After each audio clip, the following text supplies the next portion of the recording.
Hi, I am Shrutika. I am from Uttarakhand and I work with Simple Education Foundation. So, working for 8 to 9 years on the field, something that consistently came up for me is when I'm here in a rural geography, I can actually see the ecology, sociology, and economics really acting up together. While I felt like I'm looking at education in a very siloed way.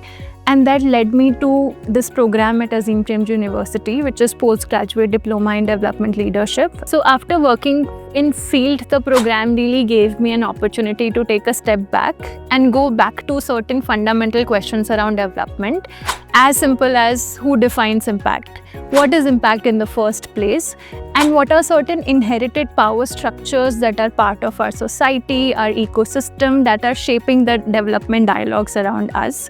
And all of these experiences, the kind of academic rigor that the program gave me, also gave me that moral and language to really question these things and see how are these showing up in the way I am practicing in my field at this point of time. In the year of pursuing the program itself, I could see myself bringing perspectives from the program into my work.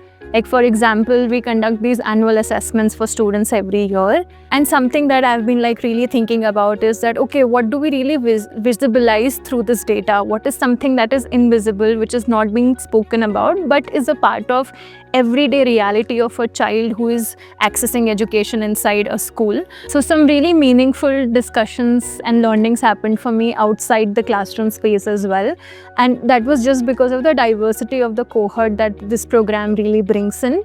I actually got to learn about different nuances that exist in different regions of our country, and that really shifted my thinking of, how do I look at systems change? How do I look at development work?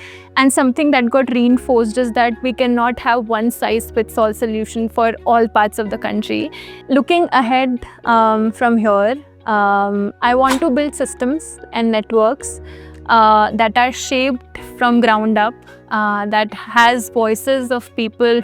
And in terms of leadership, in terms of how I would like to show up, is something that how do I really continue to question the inherited ways of, power that comes up in the way of being a leader, not being the one who looks at leadership as being loudest in the room.